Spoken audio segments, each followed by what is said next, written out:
October 9th, 1992. Johnstown, Pennsylvania. Thousands of sports fans were watching their local high school football game when a dazzling meteor slashed through the skies. In only a few seconds, it traveled over eastern Kentucky, North Carolina, Maryland, and New Jersey. It became one of the most filmed fireballs in history. When it landed in Peekskill, New York, it smashed the trunk of a car. Luckily, no one got hurt. November 20th, 2008.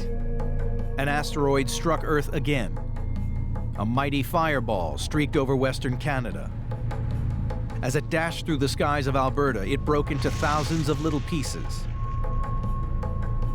It is the greatest number of fragments recorded from a single fall. Each year, almost 4,500 small-sized meteorites greater than 2 pounds each hit Earth. Over 99% of the impacts stay unnoticed, and damage is minimal. But on rare occasions, asteroids can be devastating.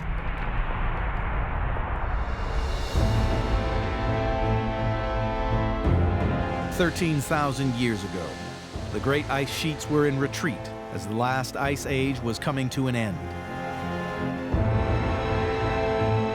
The Clovis people, one of the first human inhabitants of North America, roamed the Great Plains alongside giant beasts.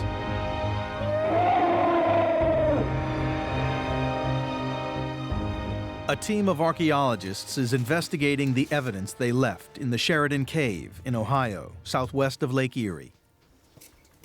Clovis peoples were hunter-gatherers. In other words, they hunted wild game and they gathered wild plant foods. At this time period, there were animals we call the mega-mammals, which included large elephant-like creatures such as the woolly mammoth, as well as the American mastodon. Then, suddenly, all evidence of the mega-mammals and the weapons used by the Clovis people disappeared. The same observation was made by geologists at other excavation sites across America. Tankersley is convinced a catastrophe drove the mammoths to extinction. And it would have happened in a snap of a finger. Over 30 genera of mega-mammals went extinct, and the Clovis technology disappeared forever. Clues to what happened came from another part of the cave. It's in a geological formation known as the black mat layer. It is a dark line of rock packed with charred debris, and it suggests a violent death. The black layer, which you see in this profile, is carbon, a high organic content, and what we're seeing is the remains of animals which were living at that time, which literally had the flesh burned off their bones. In order to do that, we're talking about somewhere between 500 and 1,200 degrees Fahrenheit. The cause of the inferno has long been a mystery. But deep in these Ohio caves, Tankersley thinks he has found traces for an asteroid impact. This is what's known as a magnetic susceptibility meter. It looks at the degree of magnetism of the layers of the sediments. If we take a reading in the layer that predates the asteroid or comet strike, and we look at the reading, it's somewhere around 7. If we compare that at the black mat, where we're finding micrometeorites, we're looking at 50 times the magnetism of the layer before we have evidence of an asteroid or large comet. Like at Meteor Crater in Arizona, Tankersley believes the asteroid brought in large amounts of iron, causing a strong magnetic field. As the asteroid entered the atmosphere, it burst into thousands of smaller micrometeorites. He believes that the impact annihilated the mega-mammals and brought the Clovis people to the edge of extinction. Skeptics within the scientific community doubt the theory. They think the devastation could have been caused by lightning or a wildfire started by the Clovis people themselves. But recently, further evidence for the destructive power of these killer rocks has been uncovered. In March 1994, Carolyn Shoemaker and a team of astronomers made an extraordinary discovery. They were observing and recording the night sky when a giant fireball approached Jupiter. Here was this fuzzy bar of light, and I looked at it and thought, what on earth? It looks like a squashed comet, because it was fuzzy. It wasn't quite an asteroid, but a comet with a tail. Now called Shoemaker-Levy 9, the comet's mixture of giant space rocks and ice was heading directly for planet Jupiter. Very exciting. We had already been up on a high, and we went up even farther because this was so unusual. No one had ever actually seen a comet in orbit about Jupiter. Although we knew they had been there, no one had seen a comet impact another body in space. For the first time, the whole world was watching rogue pieces of rock hurtling through space towards a planet. As they entered Jupiter's atmosphere, something incredible happened. The rogue pieces exploded, causing giant shock waves.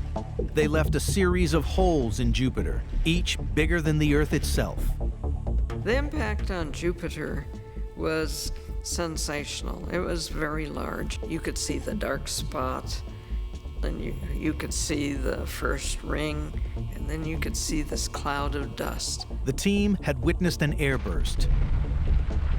As the giant fireballs approached Jupiter at high speed, they were slowed down by the planet's atmosphere. The energy of motion was converted into pressure and heat, and resulted in a huge explosion. A similar airburst over Earth would annihilate all life on the planet.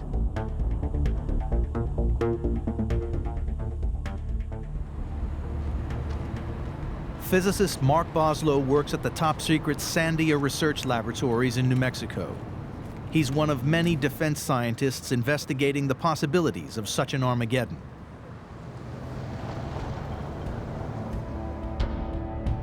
Research suggests we might not be as safe as once thought. The investigation leads to a remote region of Siberia. On June 30th, 1908, a bright flash streaked through the skies. Seconds later, the sound of an explosion followed. The area of Tunguska was hit by an airburst. A devastating shockwave uprooted thousands of trees and flattened more than 830 square miles of taiga forest. There is still some evidence. There are some of these trees that had all their branches stripped off in 1908, and those trees that have been dead now for 100 years are still standing. Scientists assumed the destruction must have been caused by an asteroid of at least 100 feet. And they also believed asteroids of this size would hit Earth only once every 1,000 years. But in 2008, Boslow discovered something alarming. With advanced computer simulation, he calculated that a small meteorite of only 20 feet across could cause a Tunguska-like event. The airburst was actually smaller than people have been thinking for the last 20 years or so. And the reason we think it was smaller was because of this neglect of the momentum that continued to carry the energy down.